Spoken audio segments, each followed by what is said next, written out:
Richard, very much for inviting me to this really exciting and interesting event tonight, and thanks everybody for being here. So I'm Alex Brandemayer. I work at Dolby Labs, just down the street here at 9th and Market. My job there is staff scientist, which is a bit vague, but to be more specific, I work in a team of neuroscientists. And we actually are charged with working together with different teams inside Dolby, product teams, engineering teams, to get at the impact of Dolby's audiovisual technologies. So you may have heard of Dolby Surround Sound, Dolby Atmos, Dolby Vision. These are all immersive audio and visual technologies that Dolby develops.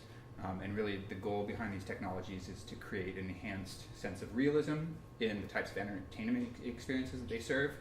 And so with a team of us, we're basically looking at the types of perceptual experiences that people have when engaging with those technologies. And that might be through sort of behavioral research, or it might also be using physiological tools, including things like EEG, which is a theme of tonight. So to give you a sense, this is a picture of our biophysical lab at Dolby. So we've got one of our colleagues here wearing a wireless dry sensor EEG cap. But we also use things like eye trackers, thermal imaging cameras, skin response and heart rate measurements to really get at all the different types of physiological responses you can have when having a really engaging entertainment experience. So tonight I'm really going to focus in on just some sort of general background on EEG to really give folks a sense of what we actually can measure with EEG, and also just really some sort of snippets of some interesting research that goes on with EEG and sound, whether it's music or language or just sort of general basic research into how our bodies and brains can perceive sound and engage with the environment through our auditory sense. So to sort of just give you a sort of introduction, I'm going to play a little bit of a sound snippet and then listen to it and think about what it is you're hearing.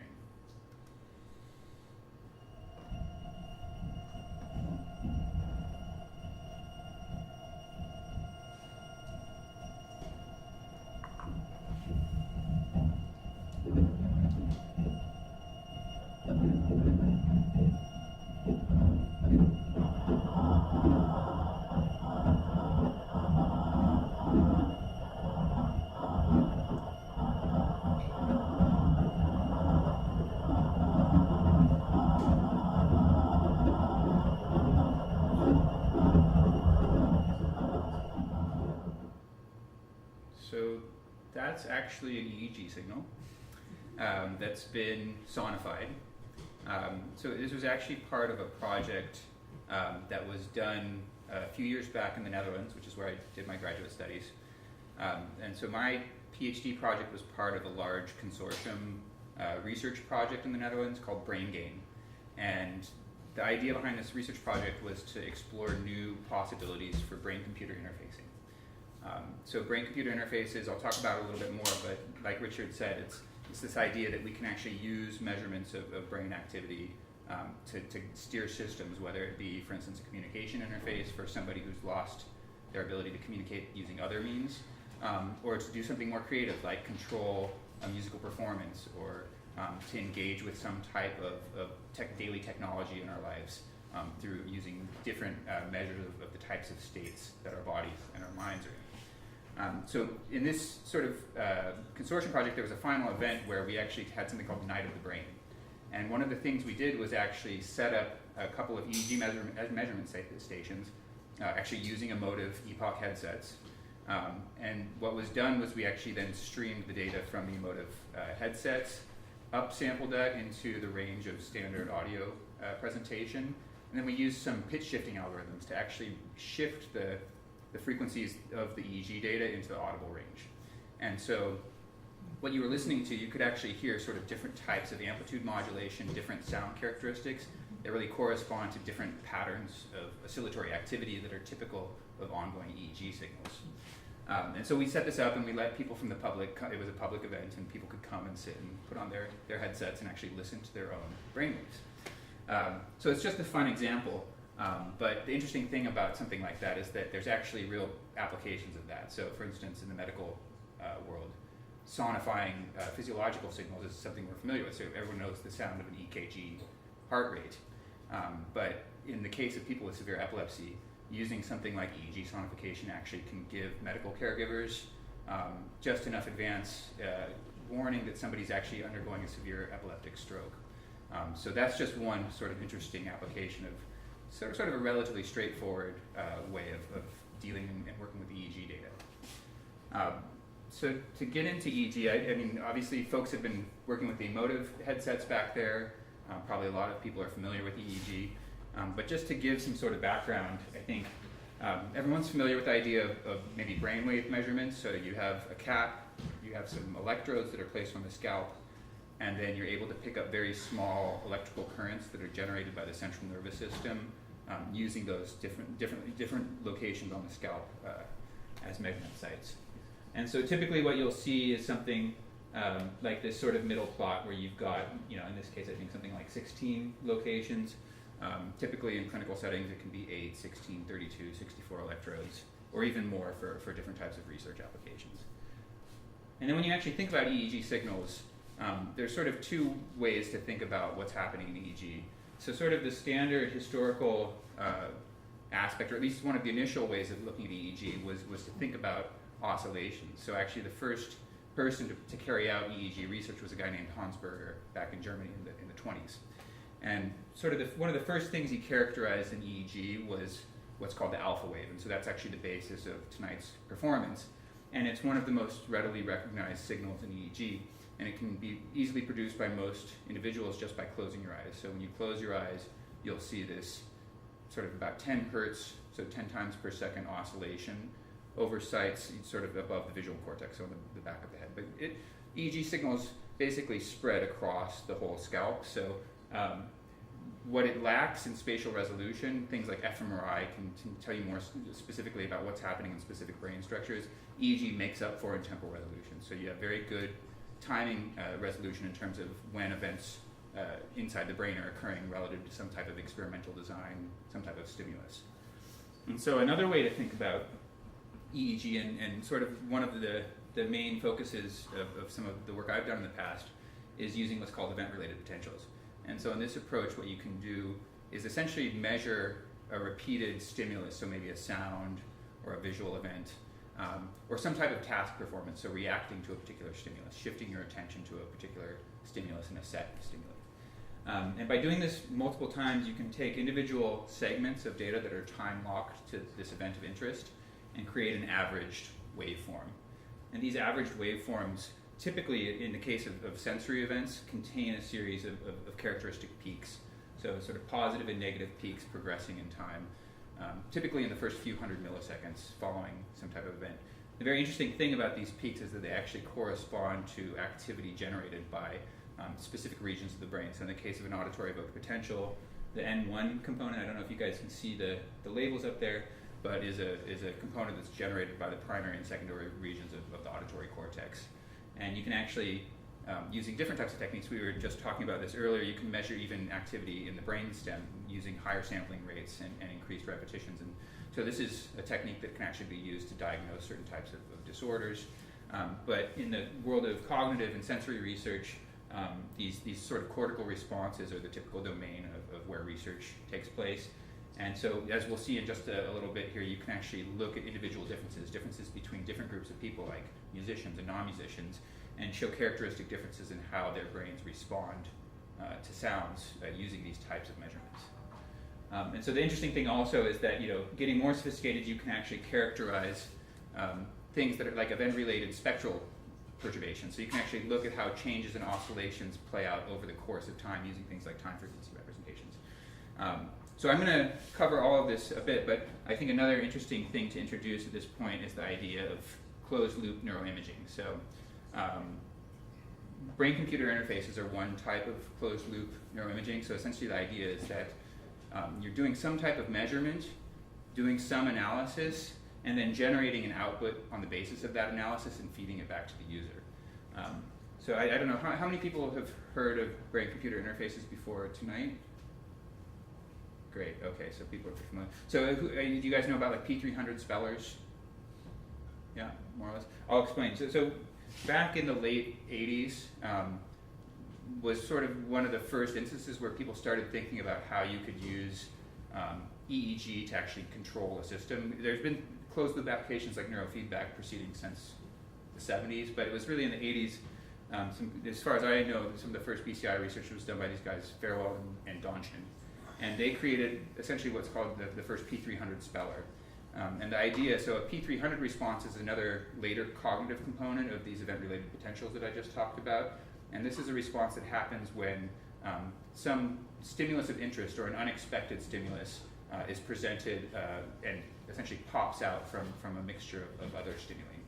And so it's one of the largest responses that you can measure with EEG, and it's reliably indexing changes in attention. So what they developed was essentially a spelling interface for patients who have what's called locked-in syndrome. So patients who have different types of muscular disorders, like ALS, that essentially lose the ability to control their muscles. And this can even proceed as far as losing the ability to use your eye muscles or your mouth muscles, such that other types of interfaces that allow you to communicate no longer can be used.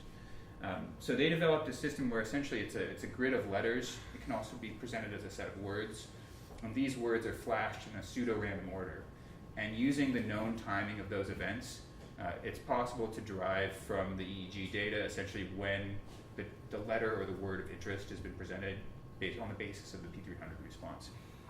So using this system, there's essentially now communication interfaces that have been developed and refined over the last 20, 25, even 30 years now to allow patients with different conditions to actually communicate using these systems. So recently there was some sort of mainstream media, I think I saw it on CNN, but there's a group of researchers in Europe led by Niels Boerboemer who've developed an even simpler version of this type of interface. So it's essentially a simple yes-no interface, but they're using this now to reliably communicate with several locked-in patients that work with their research group in Europe. And so this is really, for people in those situations, like a life-changing experience to be able to really regain communication and to be able to tell people what they're thinking, what they're feeling, even if it's through just these simple binary responses. So that's sort of one big application, but there's quite a lot of other interesting applications. So there's always like the idea of neurogaming, so being able to control and interact with games through different types of neural measurements, typically using EEG, and then different types of neurofeedback. So also in the context now of things like ADHD, but also musical and athletic performance, you see more and more high-level performers working with different types of neurofeedback approaches to really get the most out of their performances. Things like meditation, self-awareness training, some of the basic ideas that are in some of Emotiv's demos in terms of increasing your focus. These all get at different types of characteristic oscillatory patterns that relate to different mental states of focus, relaxation, different emotional states. So as our sort of basic understanding from all these different research settings increases, then also so do the applications. So sort of the interesting one I think might be fun to talk about tonight, and which was part of my background, is the idea of perceptual learning.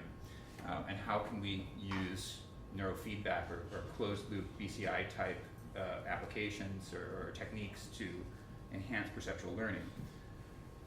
So what I mean by perceptual learning is essentially a process that we all go through our lives, especially in childhood, where we become experts on our sort of native environments. And so language is really sort of the most typical example of this. We're all familiar with the idea that, in childhood is when we're most open to learning new languages and when we sort of develop these sort of basic pathways for perceiving and producing the sounds in our native languages. But this is also the case for music, so we're also familiar with the idea that musical performers, through all of the hard work and training that they go through, have refined abilities to perform and also experience and perceive aspects of music that are crucial for their livelihood. And so an interesting approach that's been taken in EEG that looks at how different signatures in EEG reflect our ability to perceive or discriminate sounds is what's known as the mismatch negativity component. So I talked a little bit about ERPs, and the mismatch negativity is essentially a modulation or an enhancement of a particular component within the auditory evoked potential. So depending on the types of sounds you're presenting, typically what will happen is you'll present a series of sounds, and then on sort of rare occasions, maybe 15 or 20% of the time, at unpredictable intervals, you'll present a sound that has some kind of different characteristic. So this might just be a sequence of tones with a particular pitch, and then occasionally you present a tone with a different pitch. And what will happen when you analyze data for events that correspond to this different pitch, you'll essentially see up here on the screen this enhancement of the negative response about 150 milliseconds after the sound is presented. So that's what's called mismatch negativity wave. And what's really interesting is that starting about 20 years ago, people started using this as a technique to look at differences between individuals and groups of individuals who have different auditory backgrounds. So this was first done in the case of native language. So there was a seminal paper by one of the original mismatch negativity researchers, a guy named Risto Neitonen from Finland, where he and his colleagues looked at differences in perception of vowel sounds by Finnish and Estonian speakers. And not being a speaker of Finnish and Estonian, I won't be able to produce those sounds for you. But the key idea is that in Estonian and Finnish, you have two variations on an O vowel. But in Estonian, you actually have a third category that lives somewhere in between those two. And so while Estonian native speakers are very sensitive to the difference between these three sounds, the Finnish speakers aren't exposed to that sound in their native environment, and so you would predict that they would show less response, less sensitivity to that type of sound. And indeed, that's the case. So what's interesting is that while you see this reduced response, so essentially a reduction in the amplitude of the mismatch negativity response to this sort of ambiguous third category for the Finnish people, this corresponds exactly with where they start to perceive category boundaries between the vowel space. So essentially, what the mismatch negativity is doing is indexing our ability to behaviorally distinguish sounds using a passive neural measurement. So actually, when you're doing these measurements, you don't even need to ask listeners to really pay attention or do anything with these sounds. Typically what's happening is they're watching a silent movie or reading a book. So it's a sort of pre-attentive response. Interestingly, so this has also been applied in the world of music. So if we look at behavior, there have been lots of studies. This one in the middle that I'm showing is by Christophe Michel and some of his colleagues from about 10 years ago. And this is just showing the difference in terms of the fine pitch differences that musicians and non-musicians can discriminate. So they took 30 professional musicians and then 30 non-musicians and looked at essentially how small of differences in pitch they could distinguish. So they have a standard note of like about E4, and you look at just what the smallest difference that people can reliably discriminate is, and this is essentially orders of magnitude smaller for the musician. So through all that intensive training, tuning instruments, hearing notes that are in or out of key, you've refined your ability to hear fine differences in pitch.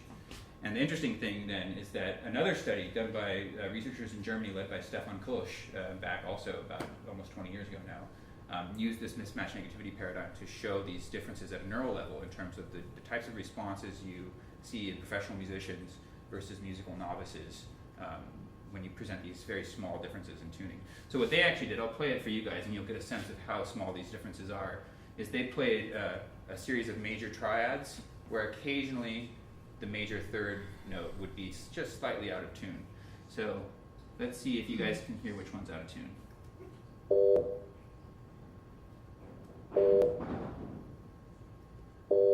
Raise your hand if you hear out of tune.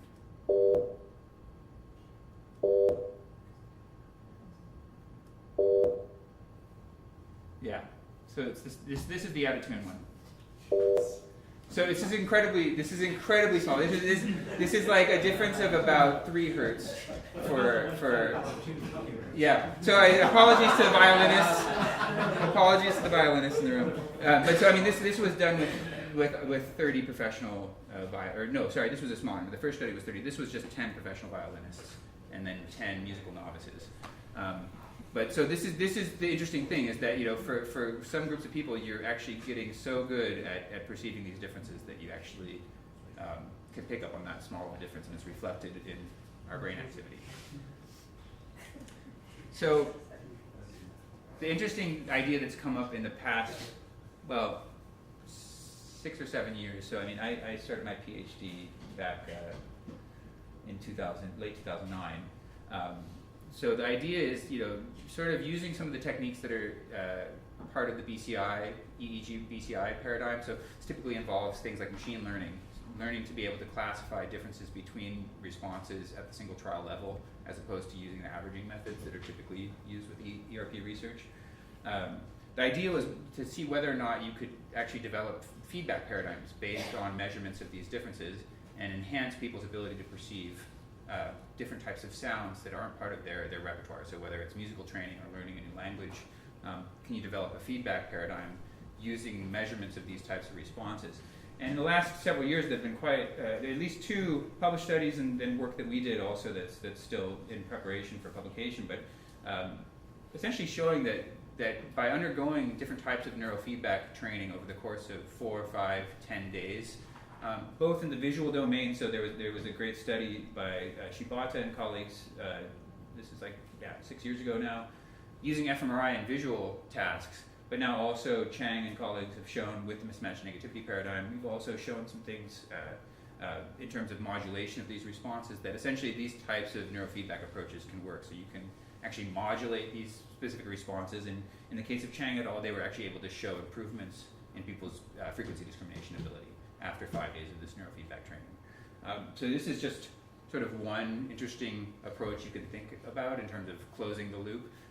But there's all types of other possibilities, and again, I'll keep reiterating throughout the talk. I mean, this is just my sort of take on sound and EEG research, but there's so many things happening right now, and there's so many other places and things to talk about that just won't fit into a 20 or 30 minute talk like this tonight. So I think another really interesting thing to think about in the context of music and how our brains are able to engage in musical creation and musical experiences as a group is the idea of synchronization. So I've just put up a picture of one of my current favorite performers, Jeff Parker and his trio, plus some special guests. But you can think about any ensemble, any group of performers, and their ability to really synchronize with each other and to make music and stay in time. And this is just really an incredible ability. And so getting back to the idea of oscillations and what we can pick up in EEG, there's been some really interesting ideas developed over the past 20 years about how the oscillatory nature of essentially the central nervous system can contribute to the functional temporal structure of perception and action. So essentially, how does the temporal structure of brain activity support all the different amazing things that humans are able to perceive and that humans are able to do? And so part of this started back in the early 90s with just some computational modeling work that was based on some of the principles of EEG. So essentially, Ed Large and then later with different colleagues published several papers essentially demonstrating a model of coupled oscillators. So these are a network of oscillators that operate at different related frequencies to one another. So in a sort of hierarchical temporal structure, think about musical note hierarchies and durations. And so the idea is that this type of system of oscillators can keep track of the timing of events and shifts in the phase or the overall rate of events in the environment using a simple system of oscillators that are connected to one another. And the interesting thing that's come about in neuroimaging research in the last decade or so has been that there's actually been demonstrations of the brain in action synchronizing to external stimuli in the world. So specifically in the case of sounds. There's been work by Peter Lakatosh and colleagues in New York. Actually, this is animal research looking at what's happening using direct measurements of the auditory cortex in animals who are listening to multiple streams of sounds at different rates and different frequencies. And so by measuring very specific sites in the auditory cortex that are tonotopically mapped, so essentially that's an organizational principle of the auditory cortex, is that sounds at different frequencies are essentially mapped along a given axis of the tissue in the auditory cortex, so that you can measure at one site and see activity relating to lower frequency sounds, and measure at another site, measure activity relating to higher frequency sounds. And so by carefully constructing their experiments and using stimuli that targeted specific measurement sites that they had prepared, they were able to show that when an animal was attending to one stream of sounds at a particular frequency that they were measuring, they could actually show a particular phasic relationship and a temporal synchrony of the activity, the oscillations that they measure at those sites, with the sounds that they're attending to. And then interestingly, if they measure activity at those same sites when they're paying attention to a different frequency, they can show the exact same pattern but with the opposite phase. And this gets to the idea of actual selective attention, so that in one instance when you're paying attention to the sound, the phase of the oscillation corresponds to excitatory activity, or essentially to reinforcing the activity that corresponds to the percept of that sequence of sounds. Whereas at the opposite phase, you're seeing activity that inhibits the percept of that sound and allows you to focus on a different set of sounds at a different rate. Colleagues of mine then in Leipzig, so I was working in Leipzig at the Max Planck Institute for a year before coming to Dolby, and colleagues there, Molly Henry and Jonas Obleser, did something similar with EEG, where they looked at people's ability to perform a very difficult task that involved attending very carefully to a 3 hertz frequency modulated noise. So this is like a kind of sound.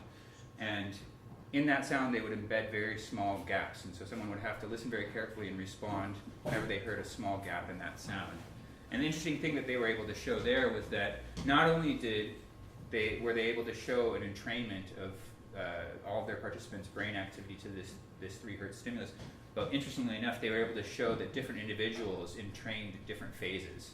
So while they all showed a peak in their power spectrums at 3 hertz, individuals would actually be sitting at different phases in how they entrained to this target sound. And interestingly enough, what they also could show then was that depending on the phase that someone entrained to the sound, their performance would vary. So while someone might be entrained to the rising phase of this modulated sound and perform best in the rising phase, another person might be entrained to the following phase and perform best at that phase. So this raises some kind of interesting questions about then when you are entrained to your fellow musicians and when you're performing in a different type of performance setting, how do these individual nuances in terms of our entrainment ability and where we focus in different parts of rhythmic sounds influence our style and our performance. So I'm just showing this because this is sort of one of my favorite musical settings. So this is a shot from the Dekmantel Festival in the Netherlands. The Netherlands has a great electronic music culture, and so I'm particularly interested in these types of shared experiences, and it's something we're also very interested in at Dolby, is understanding how experiencing, whether it's music, films, any type of entertainment experience together, how do these types of interpersonal synchronization processes influence our enjoyment of those experiences? And I think this is a pretty interesting question. I think tonight's performance is going to sort of speak to that a little bit, and I'm really excited to see what comes out of it. But I think, just to repeat, I mean, I'm sharing a couple of, very interesting tidbits, I think, of what's happening in sound and EEG research. There's so much more, and I hope this is just giving you guys a sense of some of the possibilities that are out there, and I, of course, also, the creative possibilities that the increasing affordability of things like EEG technology open up in musical and other artistic contexts. So I'd just like to thank you all very much for your attention. Here are some references in case anybody's really interested to look into some of this research in more detail, and looking forward to enjoying the rest of the evening.